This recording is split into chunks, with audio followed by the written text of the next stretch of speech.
Thank you all for being here. My name is Trey Johnston. I'm the Associate Director of the Cisneros Hispanic Leadership Institute, which I'll explain a little bit how that connects to Caminos al Futuro.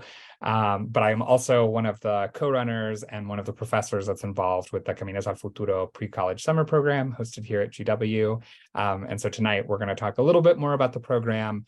And then we've had some folks pre-submit some questions, but really today is just kind of giving folks a chance to ask any questions they might have as they're considering applying or working on their applications. Brenda, do you want to introduce yourself? Yes. Hi, everyone. Thank you for joining. My name is Brenda Santiago Ramos, and I'm a junior at George Washington University, majoring in international affairs and international business.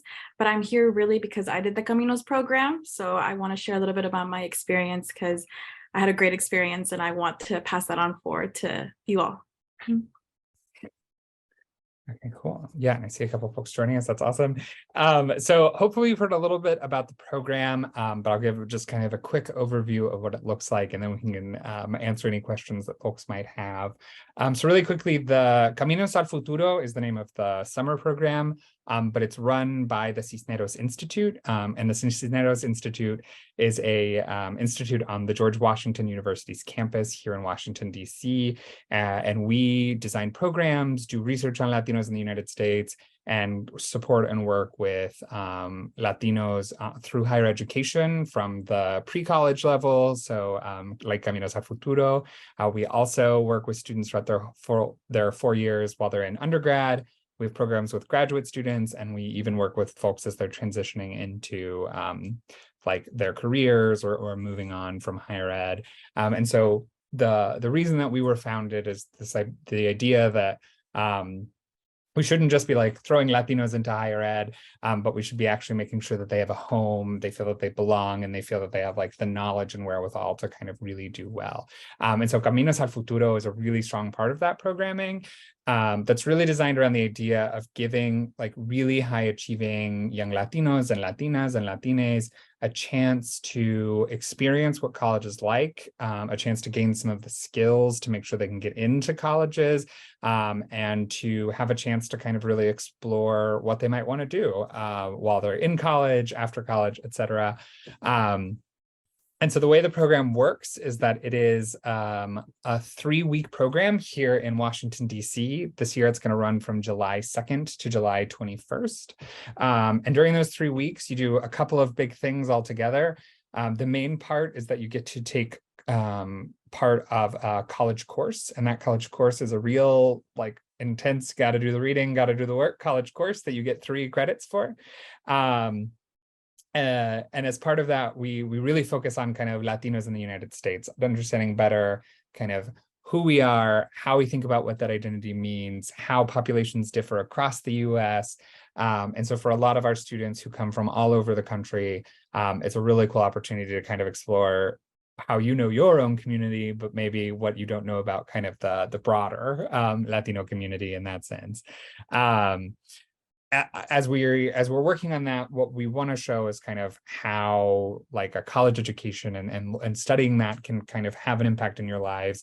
And so it's accompanied by 2 additional segments. One of them is a writing course that I lead actually. And in that writing course, we focus on 2 kinds of writing. The first kind is about like writing for college in the sense of hopefully starting this summer and leading into the fall of your senior year, you're going to be thinking about college applications, how to think about what your narrative is, what that looks like. And so we start workshopping that together and thinking about what makes really strong narratives. And as part of that, we work with college admissions advisors who come in and give you kind of the inside scoop on what that looks like.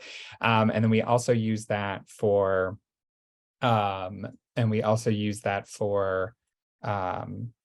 starting to think about what writing and kind of advancing your writing for once you get into a more competitive college looks like. I see a question in the comments. Yes, so the Caminos al Futuro is designed for you would currently be in the 11th grade, which would mean it's always a little awkward. We call it rising seniors. So it's meant to be the summer right before your senior year, so that you can kind of ramp up towards the college application process. And so if you are not currently in the 11th grade, we encourage you, like, more than happy to answer questions, and we can think about preparing you for next year.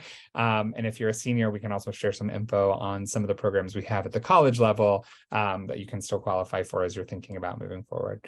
And then as the other parts that we'll do is we do a lot of site visits using DC as kind of a big classroom. So every year we go to Capitol Hill and we meet with a couple representatives and senators. We meet with Latino leaders in sciences and business, really kind of expanding to what are all the places Latinos like can, should, and like need to thrive and be a part of to really help. And so there is no kind of major requirement for what you're interested in terms of the program. So you could be, we get a lot of people who are thinking about political science because we're in DC, but we also have people who want to be engineers, who are thinking about English. It really is kind of just opening you to college generally. And we try as much as we can to kind of make sure that everyone's getting exposed to a little bit of everything. We've even had some folks that came and we did a little intro to coding class, and people who had never thought about coding were like, wow, I'm really good at this. So it really is pretty open in that sense. And then the final two big components that I'll give you is the overview, so I can make space for questions, is that you do live on campus the entire time that we're there. So it's 3 weeks, it's residential. You live on the Mount Vernon campus. For any parents or counselors that might be on the call, that is completely staffed 24/7. If anyone wants to leave campus for any reason, there's very specific procedures that require signatures and all that fun stuff to ensure everyone is safe. But we do try to kind of play with giving you a little bit of that taste of what college is like, of getting to be a bit of an adult while also still making sure that you're safe the entire time. And then what's probably most important is that this program is 100% free. So if you're accepted into the program, we will pay for your flight to get there. We'll give you a Metro card. We pay for every meal. There shouldn't really be any surprise benefits. There shouldn't be any surprise costs, excluding potentially something like your personal medications or something that we can't, for liability reason, provide, though you do have access to things like the health coverage of the university, et cetera. So that's kind of the like big mega view of Caminos al Futuro. That's the overwhelming one. I'm going to share the website so that if you were glazing over a little bit while I was sharing that, then that'll give you a little bit more in-depth information there. Sorry. Yeah, anyone who hasn't registered, if they want to join, they're more than welcome to. We're also recording this for anyone who wasn't able to be on before. Don't worry, none of you will show up in the recording. It's just the kind of Brenda and I here in the middle, and we'll post it and send it out to some folks later. I'm sorry to interrupt in this way. My name is Dinora Olmos, and I am the president and CEO of the Latino Education Advancement Fund. And I work with families and students, and I let the parents know of this program. And I registered myself because I wanted to have all the information to give it to them. And but then I have some parents who right now they're sending me chat messages saying, can we get in to see this presentation? Now, these parents, most of them do not speak English. I will be doing the translation for them if that is okay with you. But they want to join, and I wanted to ask your permission. They didn't register, but if you allow me to give them the link, they can join this meeting. Yeah, of course. Yeah, absolutely. Okay. They're more than welcome to join. And if they have specific questions, hablamos todo español también, así que podemos hablar. Perfecto. Gracias. Okay. Gracias. Nada. Hopefully that link works. If for whatever reason that one may cause them to, I'm gonna recopy this version of the link, because that one should let them get in directly as opposed to having to go through the registration page first. And so as they enter, we'll continue in English as much as the main portion, but if they have specific questions, we're happy to, both Brenda and I are happy to respond. And so while it sounds like we have a couple folks joining, but I just talked a whole bunch, and I want to kind of turn it over to Brenda for a second. If there's anything that you would add, just kind of, I think one of the big kind of things that one of the big questions we get is just like, what do you get out of the program, or what was your experience like? So I want to kind of give that space from someone who's been through it. Yeah, of course. So thank you for passing it over. Like I said, I'm a junior now, so I did the program in 2019, which is very scary to think about because that was pre-pandemic, a long time ago. But I still am reaping a lot of the benefits that I received from the program. If I can, I'll show you guys a picture of my cohort. I think is the best part of the program really is getting to meet students from around the country. For context, I'm from Kansas City and I'm Mexican American, so I have Mexican roots, and I grew up with a lot of Mexican students. But in the program, I was able to meet people from Florida, from Texas, from California, New York, different Latinos around who either grew up in a predominantly white high school or in communities of Latinos and Black individuals. So it was like really inspiring and awesome to get that kind of cultural and understanding and context of what is Latinos in the US. So excuse my phone, but that's my cohort. And a lot of us are still in communication. Two of the students actually are in my cohort right now in college, and we still are always talking about Caminos and how great of an experience it was. I think primarily it was amazing for me because I was able to spend a whole month outside of college, and as a first gen, as a low income student, the fact that it was fully funded meant a lot to me, not only because it was a great support financially, but also because it allowed my family to get used to without me. So having a month without me in the house allowed them to get comfortable with the opportunity or the option of me leaving home. And I'm grateful for my family for that experience of letting me go in one sense, but also of supporting me throughout. And the fact that you guys are all here is through the support of your families as well. This will be an amazing experience to go through because you get, like I said, you get to meet so many people, go on field trips, and I don't know, it's just like, it was a whole month, so I can like spend a whole hour on day by day of what we did. And the class was intense, but I think because of the writing seminar and getting a feel of what college would be like, I came into college kind of having an understanding honestly of how it would be to communicate with a professor, how it is to communicate with your fellow students, and how to navigate college in that sense without just coming in cold. So yeah, I'm open for more specific questions. Like I said, I could spend a long time talking about Caminos, but truly was like that fact that it was the financial support and the people that I was able to meet. Mm-hmm. That's awesome. Yeah, and so anyone is welcome to either raise their hand or share, or you can either raise your hand using the feature or feel free to throw something in the chat, and we're happy to respond to any questions. Again, we have a couple that got pre-sent in, but we're here to answer any that you all might have more specifically as you're thinking about the program. Let me see what else we had for something that Brenda brought up that I think is may feel like a weird question, but I think is a really important one, is that every year we get some version of the question like, how Latino do I have to be? Which I think is really actually an important one that we talk about a lot in the program, and about what that means for different folks in terms of, do you speak Spanish? Do you not speak Spanish? What your personal background is. And the short answer is that we use kind of vague language about like commitment to the Latino community or connection to the Latino community because we recognize that like Latinos are incredibly diverse. I myself am from Brazil originally, and so am an immigrant from Latin America, but I'm not like a Spanish speaking person by origin, so we talk about those kind of connections. So we've had students in the past that are like very, as Brenda was saying, are part of a Latino community. And so thinking about how they're going to bring that with them as they go to college is really important. And there are some folks that are saying like, hey, I haven't had a chance to connect with this or think about this very much. And so it can be a really important experience for them to kind of have that opportunity to both think about it from an academic experience, but also like be in community with other folks that they can kind of see similarities, but also differences. I think even if you're in a Miami or somewhere like that, like seeing people who aren't from a place that's constantly surrounded by Latinos, I think is also its own version of an eye-opening experience.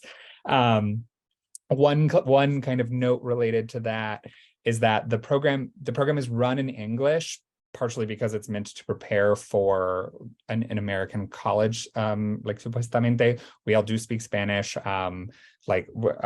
Something that Brenda, who still is at GW, so I get to see her all the time too, is and kind of our interactions, we talk about like you have to do your school in English, but when we're doing check-ins or when we're talking about something like Spanglish is common or switching fully into Spanish, like that, there's some flexibility there. But as we think about making sure you're prepared for like an American university, that's part of the reason that we predominantly use English.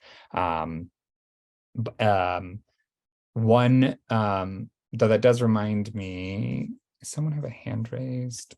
Dinora, it looks like you also. Did you have a question? Yeah, a couple of questions. As I mentioned, I will be helping students to register. And so most of the times, the students that I work with, their parents do not speak English, so I am the one that helping them. Although the students speak English, but the parents that I work with, they don't. So my first question to you is in regards of anything that you can provide me regarding how will be the easiest way to register them. I would say that I will have at least 3 to 5 students interested.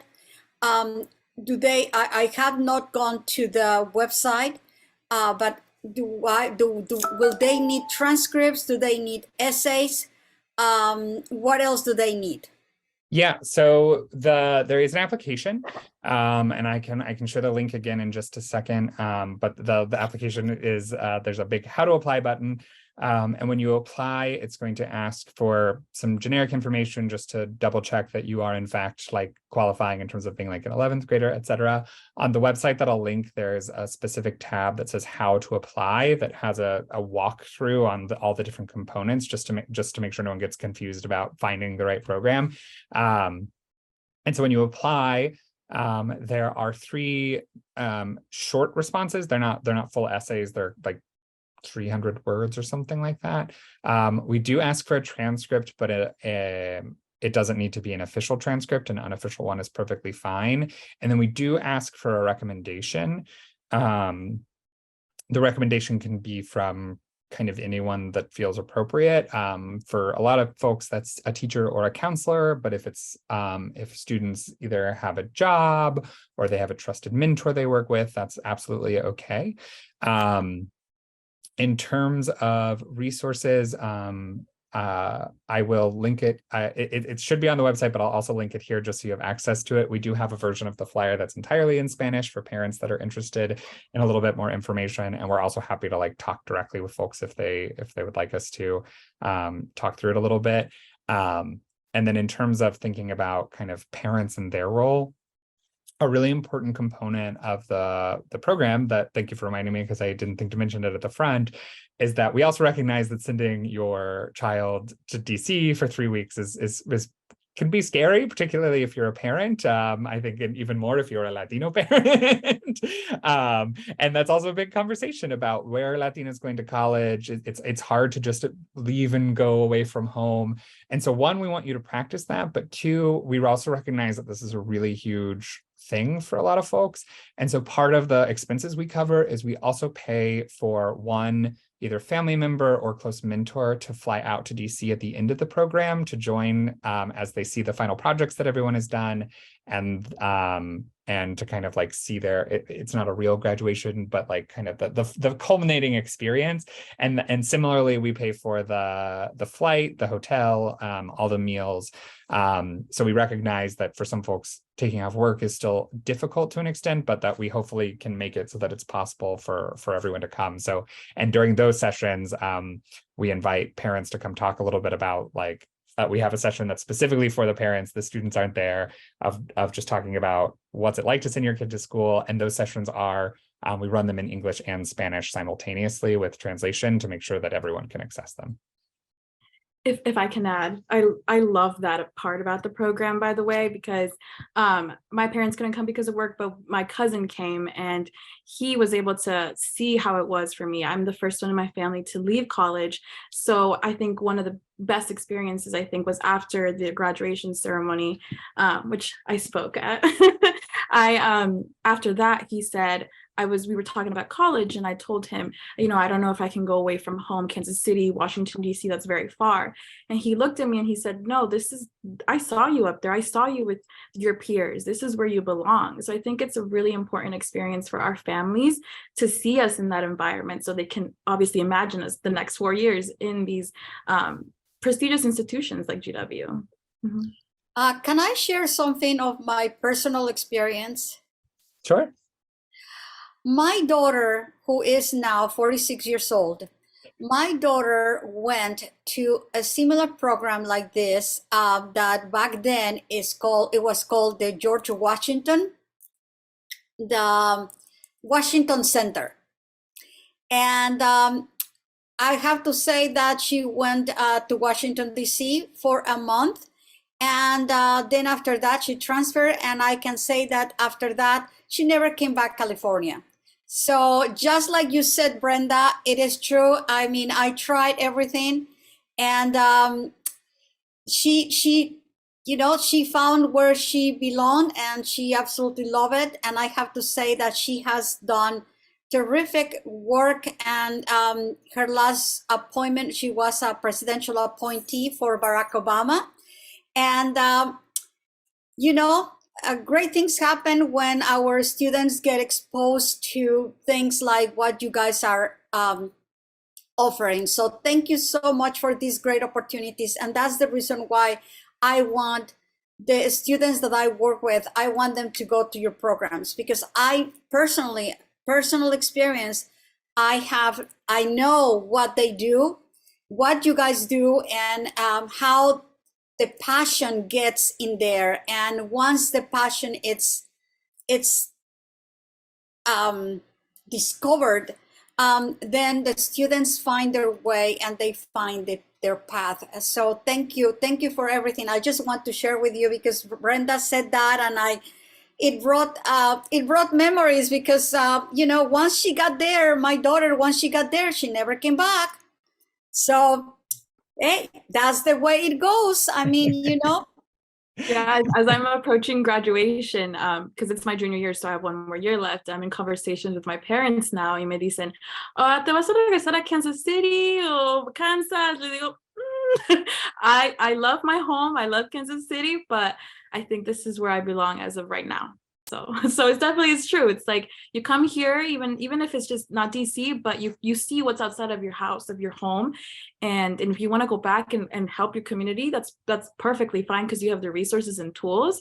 But if you also want to explore outside of your home, you can definitely do it, because you already did it in college. So I agree.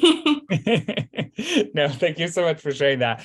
Though I do promise, if there are any other parents that are on the call or anything, that we're not explicitly trying to steal them away to DC by any means. And for any students that are like, oh, I'm interested in the program, but I don't know that I'm interested in DC for college, we get to spend 3 really intense weeks with you. So obviously, we're really excited when students like Brenda choose to come to GW, but this is not by any means a program that is meant to make you stay at GW. In fact, a lot of our students end up at Harvard, they end up at Yale, they end up at WashU in St. Louis, they end up at Duke. We send students kind of all over. For us, the big mission is kind of twofold. Is one, we want students that we see that absolutely should and have the capacity to go to college to make sure that they're going to college. But by talking about things like financial aid and what kind of institutions to look at, we also are really invested in the idea that a lot of students can get scared away from places like Harvard or Yale because it's too expensive or it's too far away, when in fact those institutions often have more resources and funding to make you be able to go and be able to actually graduate. And so at the end of the day, if wherever you choose is not, we don't have a stake in you going to somewhere specific, but we want to make sure that you have full information to pick the best place, but also spending kind of that 3 weeks and having those moments of really reaffirming for yourself that like, oh, I can do this, I think is one of the really important aspects of this program. And so this program is competitive to get into. That's just true on its face value. But at the same time, I really, really want to encourage anyone who's not sure if they should apply to go for it. I mentioned earlier that there's a couple short essay responses that come into the questions. And so we will look at things like your transcript just to make sure that you are in a place that like academically can keep up, because we are going to get into some rigorous conversations. But those essays are really is really a chance for you to kind of break through or show us something that doesn't tell you on a transcript. So at the same time, we know that your grades aren't everything about you. And so those are hopefully some opportunities for you to say like, hey, I like have gone through some stuff, but I'm still a really great student. And this is why I think I deserve to be in this cohort. Similarly, if you're some of the questions we ask about reference things like leadership. And I want to kind of, if you're like, I don't know that I'm in that many student organizations or something like that, we think of leadership really, really broadly, especially when we think about it in terms of Latinos. If you are working because you're helping with your family, that is leadership. If you are doing something informally, if you are helping friends, if you're going out of your way to do something and kind of doing something good, to me, that's leadership. So I just want to make sure people have an expansive notion of how they're thinking about that, because we like to, one, we want to foster those kind of things, and two, like Brenda was saying, this program is its best when the group is diverse overall. Related to, I'm seeing a couple questions coming through. So we do not like ask for any documentation such as like a FAFSA or any income information.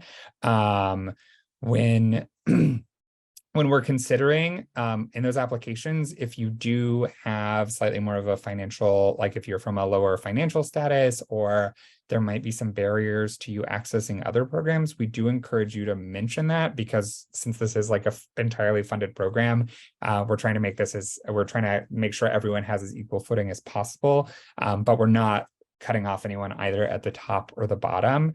Similarly, we do not at any point ask for like your personal document status. The qualification that we look at is that you attend a school in the United States. So we don't really care when you got here, what those are. The context is, because we're talking about kind of what it means to go from a US high school into a US university, that context is what's kind of important. And especially since we're like flying and making sure you can access it, et cetera, those are the conditions that we really look at. I'll reshare the link in just a second, but I just saw a question that asks about the application deadline. The application deadline for this year is March 5th, which is just under a month away at this point, I think. So you have plenty of time to do these questions. My biggest piece of advice is we ask for a recommendation letter, and so to ask for your recommendation letter sooner rather than later, because you can write the essays like the night of if you end up making that choice. But the recommendation letter, you're relying on someone else. So we encourage you to identify that person earlier rather than later. Just quickly checking the side to make sure I'm not missing anyone's questions. And then, yeah, Brenda responded, but just to kind of reiterate for the confusion, the easiest way to know if you qualify is, are you currently in the 11th grade? That's kind of the biggest thing there. So there's no documents at all regarding income. We don't ask for anything about that at all. Like I said, if you want to mention kind of your status, one of the questions asks a little bit about like how you envision the next 5 years and potential obstacles. So that might be a place where you mention like funding college might be a little bit of a problem for me. Those are some places you can put that in, and we will consider that as we try to both create a diverse group, but also try to make as much opportunity for folks as possible. What else? Like I said, feel free to drop questions in the chat or raise your hand if you want to share. I'm double checking a couple of the other a couple of the other questions that we get pretty commonly. Yes, so this is recorded. We'll crop it so it's just us, and we'll share it probably on the website. We may I think we typically also just resend it out as an email just in case someone registered but wasn't able to do it, but we'll make sure to share the video.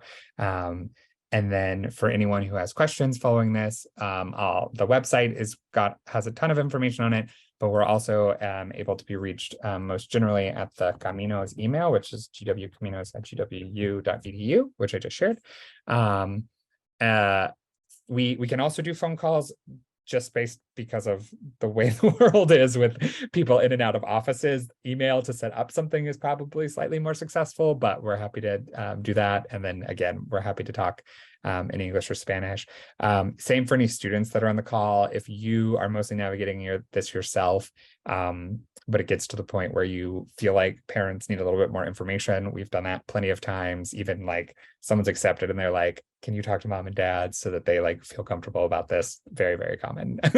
So totally happy to be helpful on that all the way through, however we can. We recognize that like this is not a decision that we make entirely on our own, that this involves family and plans, etc.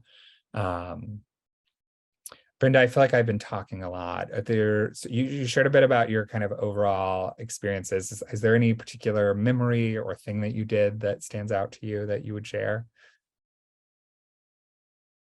I think when I think at the top of my head, because there were so many, I'm thinking about bees because we had like an opportunity to like explore bees and science and that.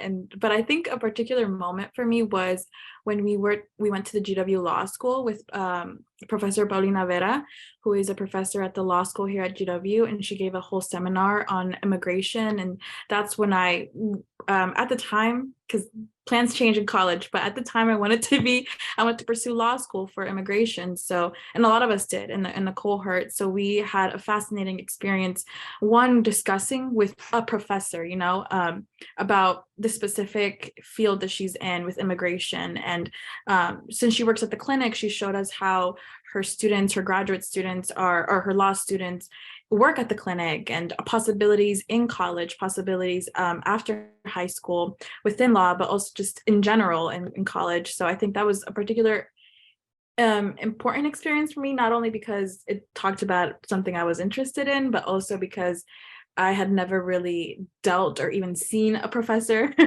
especially Latina, just like move around like that, just being able to discuss with her, ask her questions. And that gave me a little bit of confidence, not a little bit, a lot of confidence coming into college, just being able to raise my hand even in a hall full of 300 students when you're with a bunch of freshmen. It was really important for me to gain that confidence to not lose it in college when I'm faced with so many more students in one hall. Although classes sizes do get smaller as you progress in college, but I think particularly that freshman year, having the confidence to go to office hours, go talk to my professor, have these relationships, they're important. It started from Caminos, really. Mm-hmm. That's great to hear. I'm seeing in the sidebar that one of the questions is, how many students do we usually have participate? We usually have 15 students per cohort. 15 is sometimes we can do 16. Just kind of how the selection process works out, but we shoot for about 15 students. I'd say the pandemic has changed a lot of things, so the numbers vary a little bit, but probably at the height before the pandemic, we'd probably read an average of just over 300 applications for those 15 spots. So we are pretty competitive. I can't lie on that factor. But like I said, so as we're thinking about who to select within that, we kind of have, being an advanced academically is sort of just a baseline, which means that we're looking for kind of, are you mostly an A student? Again, if you've got a few Bs, maybe a C in there, but you have kind of a reason or something happened in life, like that shouldn't stop you by any means. But we really are looking for students that are like thinking about applying to college or should be pushed to apply to college. So that academic is sort of that baseline. From there, when we're looking through the essays, we're looking for a couple different things. One, we ask you to do essays because it gives us a little bit of an idea of where you're starting from a writing standpoint. So when you apply to college, you're going to have to write essays and some of that. And so I'm not looking for anything perfect, but we're kind of looking for some of those bare bones of like, do you have kind of what it takes, or do you have a sense of story that can be developed so that we can really work on that during those 3 weeks? It also gives us an idea of how you think. So one of the questions is, like I said, kind of tell us a little bit about 5 years from now, where you want to be, what the path to get there might look. A good general piece of advice when you're applying to college, because this is true for the actual college process, is that people are reviewing hundreds, if not thousands, of applications. And so like use that as a chance to show yourself, and be a little creative. So if you're just we're going to get a lot that say, in 5 years, I'm going to go to college and I'm going to be done with college, and then that's it. If you can give me a little bit more that's like, show me what you're passionate or interested about, show me that you're thinking about, there might be some real obstacles to making that happen that I know I'm going to have to overcome. Is when college admission folks are reviewing applications, they talk about that as you get literally a grit score. Like, do they think that you have like the self-efficacy, the maturity to do well in college? And so that's kind of one of those first moments. And then because this is a program that's focused on Latinos in the US, something we're looking for, we call it a dedication to the Latino community, but that really can look like anything. So for a lot of folks, that might be that you're volunteering, that you're leading your Latino group at your school. But if you're a person that's like, hey, this is a part of my identity that I just haven't had this chance, and I really want to have the opportunity to explore this, expressing that and saying why that's important to you is something that we have heard and considered and accepted folks for. So we really encourage you to, the question will ask you, what are you doing? But I think you can also take that as, what do you hope to do? Or what would kind of, don't let yourself be limited if the opportunity hasn't been there. Show us the opportunities that you've made. Those are kind of those elements that we're looking at. And then a recommender, the part of the reason we ask for recommendation letter, especially like we're asking Latinos to like brag about themselves a little bit. And I think we can be a little bit like that humilde comes through a little. And so we're looking for someone that can also be like, hey, here's how I've seen this person do some cool things. And here's a little bit about this person that they may be adding that we're not seeing there. So if you're deciding between a counselor who doesn't know you at all, but you just think it has to be a counselor, versus either a mentor or a teacher for a class, it doesn't really matter what it is, that knows you a little bit better, I prefer those letters over the like super generic letter, because it's always exciting to see a little bit more of you. And again, if it's like, I don't have that relationship because my school doesn't have those things for me. If it's a community member, if it's someone from your church, it's someone from your, probably not mom and dad, just because that's a little bit of that's a different kind of letter. But if it's someone from your community that's important to you, those are totally acceptable recommenders as well.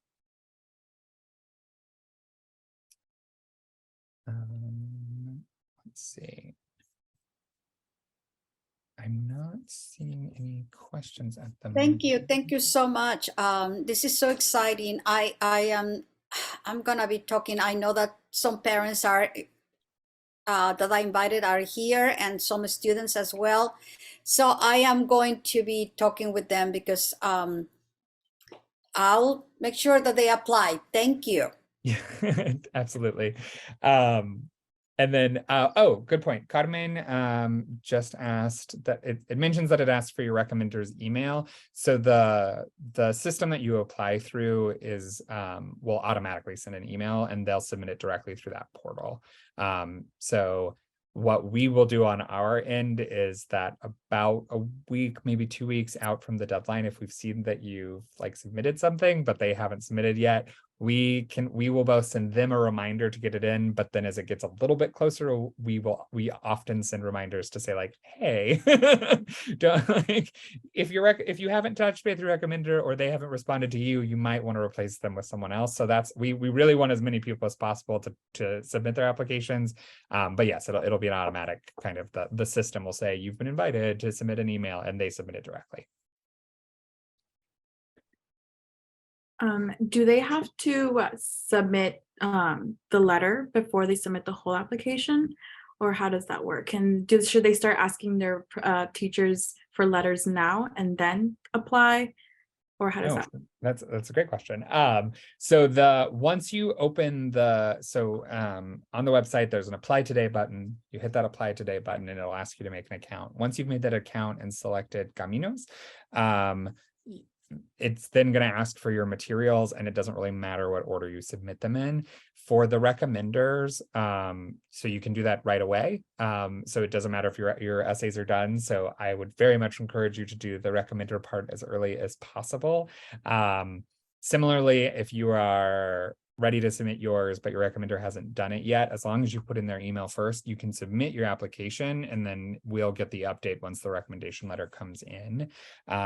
If you've submitted your application and for some reason something happens where the recommender isn't able to, we can kind of go in the back and make it so we can add in a letter manually, etc. So we promise that we're very available in terms of making sure that your application gets through and read. We promise we're not trying to. We're trying to get as many people in as possible, not trying to disqualify by any means. So if you run into any problems, shooting us an email is usually your best response.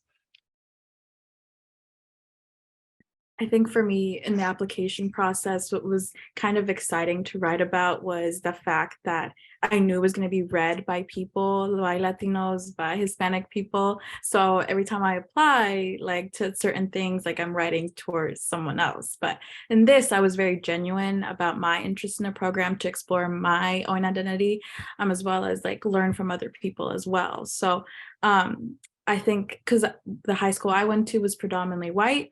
So the teacher that I asked to write my recommendation, I had to explain to her so many things about why this is important to me, why the program should be dedicated for Latino and Hispanic students. So it's tough to navigate it sometimes because I did it by myself too. So some of you might be in the position where you have to explain so many things, have to explain like your identity, but it'll be worth it because in the end you get to be in these spaces where that was the first time for me to ever explore who I am and why I am, that I have Indigenous roots and how that plays into a part of my identity as well. So that was here at Caminos was the first time I was able to explore that. Where am I? Predominantly white high school, it's never ever came up and would never ever come up. But yeah.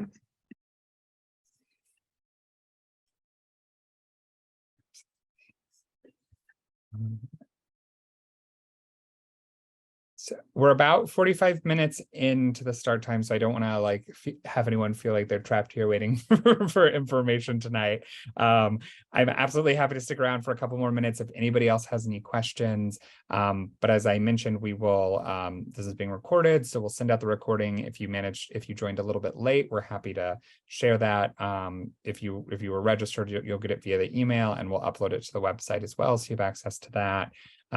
Similarly, if you have any questions or as you're perusing the website, you want any additional information, you can absolutely reach out to us via the email that's both in the chat and will be on the website, gwcaminos@gwu.edu.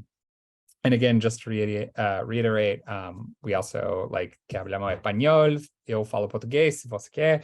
Like we can talk to you in a couple of different languages, and we're happy both to talk with students or with parents as well. So as you're considering, so please feel free to reach out in any way that we can be helpful.